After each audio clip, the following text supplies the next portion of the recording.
En la década de los años 50 del pasado siglo, la tuberculosis era una enfermedad con una gran incidencia en la población española, lo que hizo necesaria la apertura de numerosos centros para el tratamiento de la misma en todo el territorio nacional. En un principio, este sanatorio fue abierto para dar tratamiento a pacientes con esta enfermedad, pero en 1963 las autoridades deciden clausurarlo y trasladar a los enfermos a un centro de similares características en Salamanca. A partir de ahí, comenzó su declive.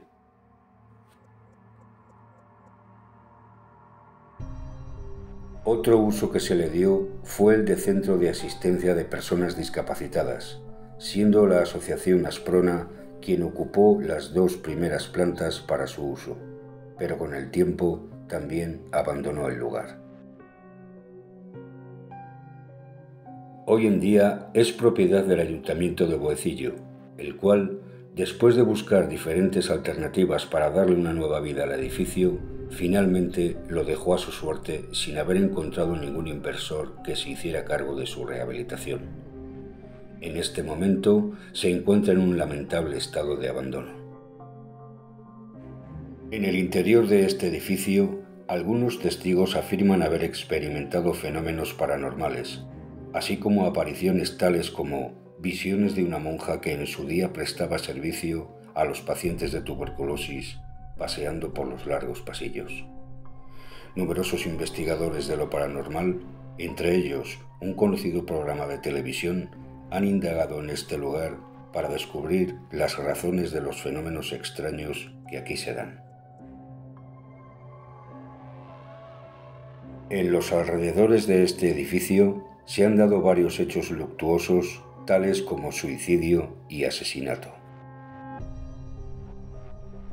Uno de estos hechos ocurrió en la madrugada del jueves 8 de septiembre de 2022.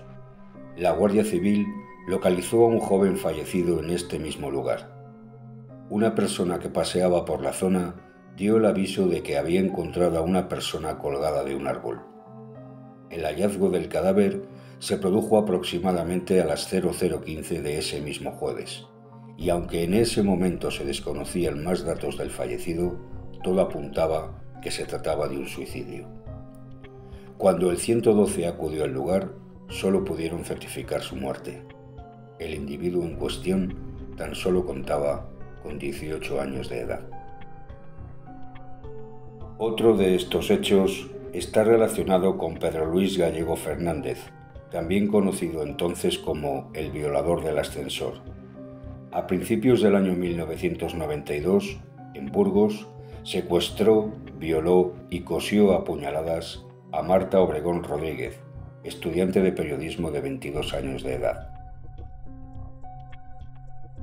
Su cadáver fue encontrado el 27 de enero de 1992, cubierto de nieve en un paraje de la localidad burgalesa de Villagonzalo Pedernales, cerca de la capital. Unos 5 meses después, repitió otro asesinato sobre la joven de 17 años, Leticia Lebrato. La abordó a la salida de una cafetería en Viana de Cega, secuestrándola y obligándola a subir a un vehículo a punta de navaja. La llevó a un paraje cerca de este sanatorio, donde después de un intenso forcejeo, le asestó decenas de puñaladas, dejando su cuerpo en medio de unos arbustos, para que tan solo unos días después fuera encontrado por el equipo de búsqueda.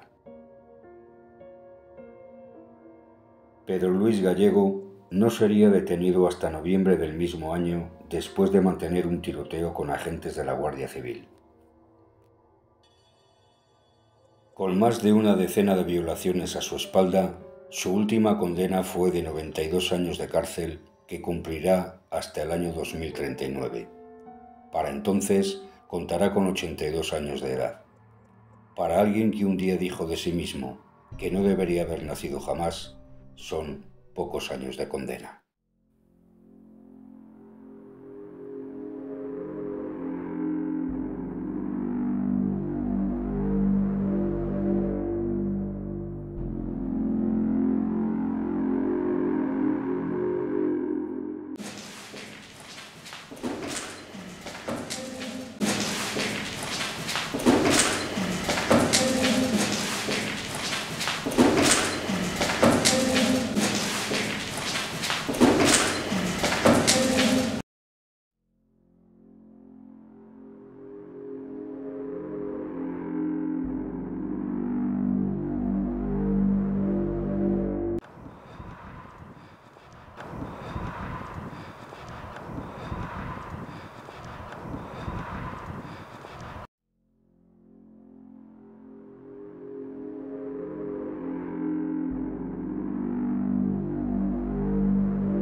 porque hay marca.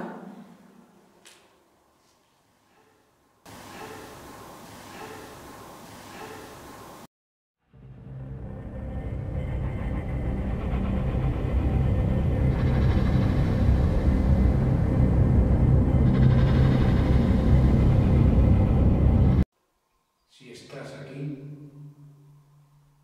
haz sonar el detector de presencias.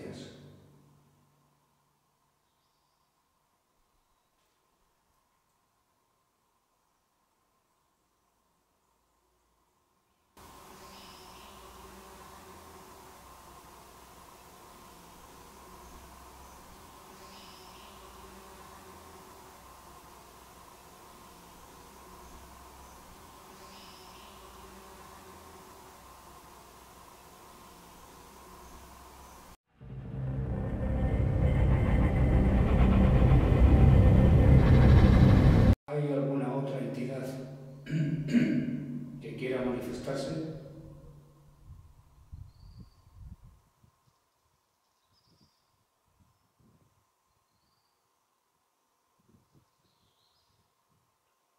Podéis hacerlo a través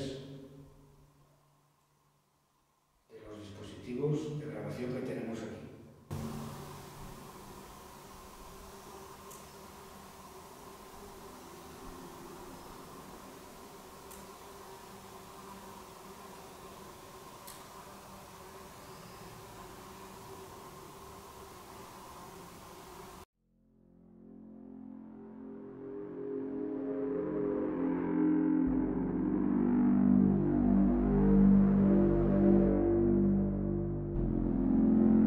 ¿Qué era lo que te atormentaba para cometer un acto así?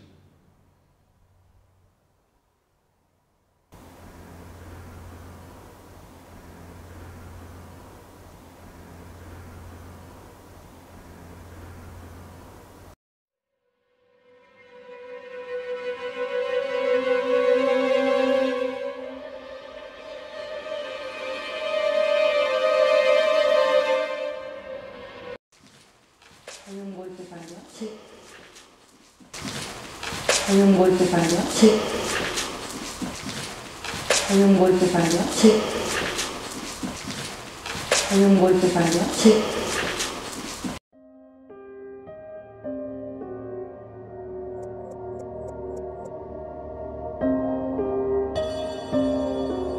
Vamos a abordar.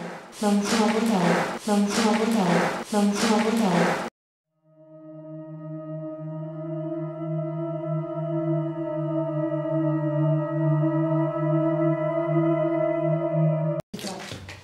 Ahora propones un drop.